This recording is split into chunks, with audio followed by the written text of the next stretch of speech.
"You don't touch the flag," the tomb guard said, his voice low-cutting through the airport's chaos like a blade, and I swear you could have heard a pin drop right then, even with all those rolling suitcases and PA announcements blaring overhead. Most travelers didn't even know what they just witnessed, maybe thought it was just a random delay, maybe an inconvenience, something to grumble about while they watched the manager's hand hovering over that casket draped in stars and stripes. But for Sergeant Samuel Harper, that was a line nobody crossed. Not for the sake of schedules, not to save face, not for convenience, you know what I mean? And what almost no one in that terminal understood, not the manager, not the families eating breakfast nearby, was that the promise driving Sam's every move was forged in blood out under some desert sky, with a man lying in that very casket, a man who once saved his life. Funny how the real shock hadn't even hit yet, because that was still on its way, wearing the stripes of a general who'd already decided the situation needed setting right, once and for all.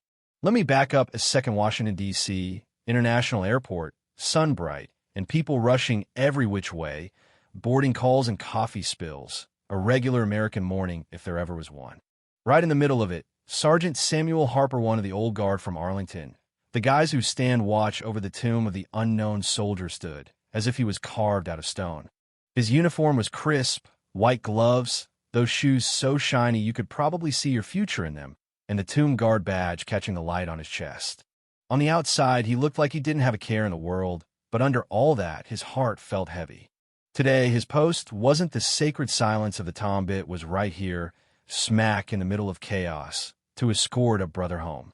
Private First Class Daniel Walsh. Danny, to his friends, was just 25. The guy everyone liked. He'd laugh loud under desert stars, tell stories about home, and once, during a lull in the shelling, he made Sam promise, "If I don't make it, bring me home right."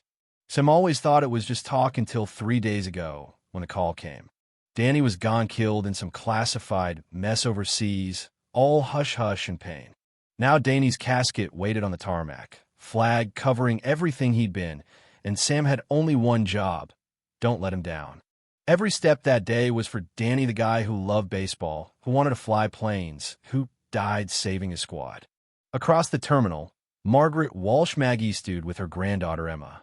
Maggie was 70, face lined with stories she'd rather not remember, a military nurse from Vietnam days who'd sent both a husband and now a son to war. Now, clutching Emma's little hand, she waited to say goodbye. "Grandma, is that Danny's plane?" Emma asked, her voice small but strong enough to slice right through Maggie's chest. Maggie nodded, couldn't get a word out, not without risking falling apart. And while all this was unfolding, up in a glass office overlooking the terminal, James Thornton, the airport's operations manager, was busy drumming his fingers on a tablet. The guy lived for efficiency.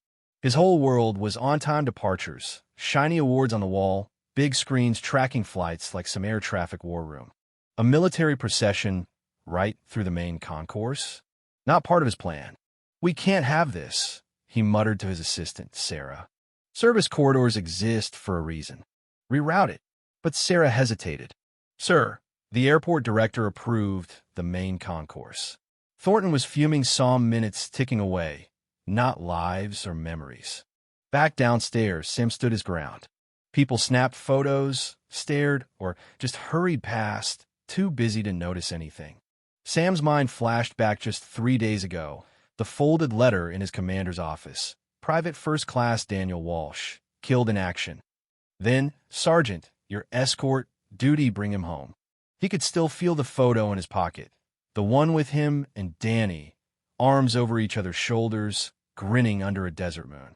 They met in basic training. Danny was all heart, the joker, the first to act. Sam was steady, quiet, the guy who always thought things through. "You think too much, Sam," Danny would tease, but that's what made them a good pair. Rivalry, then respect, then brotherhood. Afghanistan changed everything. One ambush, gunfire everywhere, and Danny tackled Sam to the ground 3 seconds that save a life. After that, things felt different. Danny would talk about home, more his mom Maggie, the care packages, his little sister Emma's drawings, stuffed in his helmet for luck. The night before his last mission, Danny pulled Sam aside. No jokes, just, if anything happens, bring me home proper. Full honors. Main concourse. Dad would have wanted it. Sam promised. 3 days later, he was making good on that promise, standing alone, duty now written on his bones.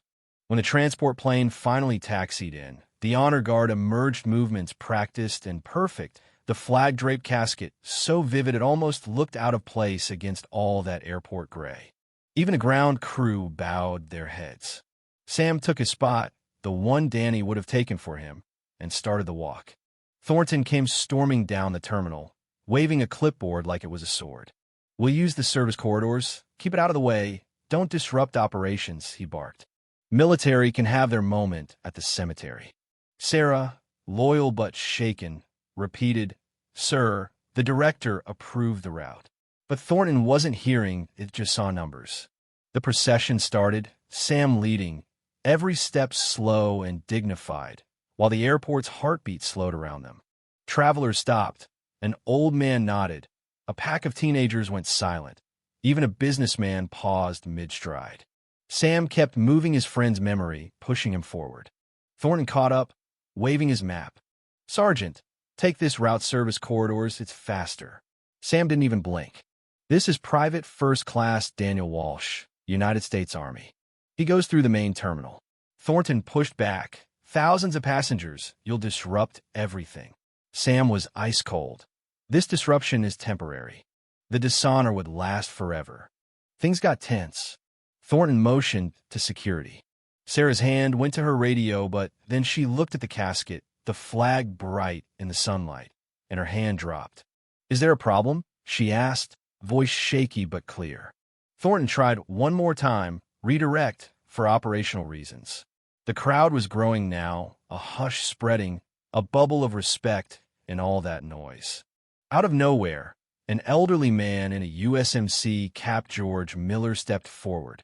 "I served in Vietnam," he said, rough but unafraid. "Lost brothers who never came home. This soldier deserves better." His words rippled out. The whole mood shifted. Maggie brought Emma closer, her voice trembling but strong. "My Danny loved baseball, dreamed of flying. He died saving his squad. He deserves this." Thornton, flustered, made one last stand. "Sergeant, I'm ordering you." Sim stared him down. "There are rules older than your airport. We do this right."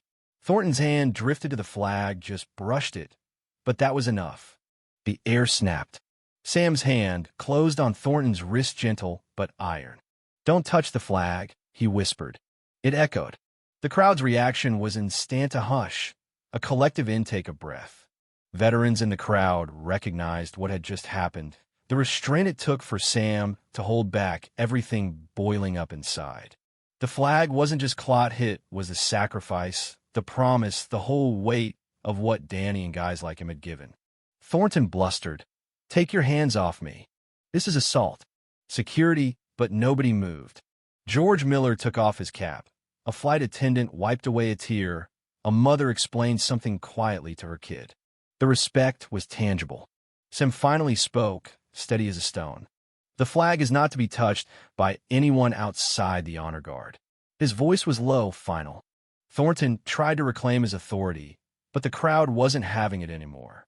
Just then, Captain Evelyn Carter, the airport director, a retired officer herself, walked in, all quiet command. "Mr. Thornton, step aside." Then, to Sam, "Sergeant, your procession will continue as planned." Thornton started to protest, but she silenced him with a look. She took the microphone, her voice ringing through the terminal. "Ladies and gentlemen, a fallen soldier is being escorted through our terminal today. Please join us in honoring his final journey." In an instant, people lined the corridor, businessmen closing laptops, kids peeking around parents, airport staff leaving their posts. Even the constant buzz of the PA seemed to hush.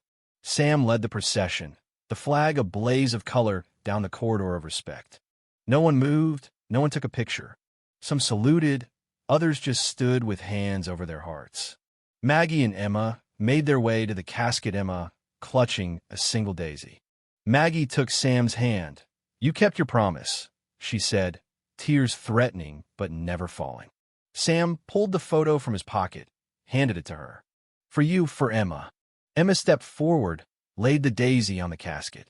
You're my hero, Danny, she whispered. The travelers watched, some wiping away tears, others standing quietly, letting the gravity of the moment sink in. Thornton, for his part, was a changed man, head bowed, no clipboard to hide behind. Sergeant, I was wrong, he muttered. Sam nodida kwawat, fargiving gischa. The hearse pulled away, Danny on his way to Arlington. Sam's salute held until the car disappeared, posture unbroken, honor unshaken. What started as a bureaucratic standoff had become something more, a reminder that some traditions hold because they mean something, because they're about more than just rules. That night, Sam was back at Arlington. Under the stars, he resumed his Vigil 21 steps. A turn, a pause, 21 steps again. The world moved on, but for some, duty outlasts even time itself. So if you're ever in D.C., if you ever pass through Arlington, stop for a second. Watch the tomb guard steady walk. Listen, you just might hear the pulse of a nation strong, unbroken, carried by the ones who gave everything and by the few who refused to forget. What do you think was Sam right to stand his ground? Where's the line between tradition and inconvenience? I want to hear your thoughts below. Let's talk about what honor means, what we owe the fallen, and whether sometimes, just sometimes, slowing down is the most powerful thing we can do.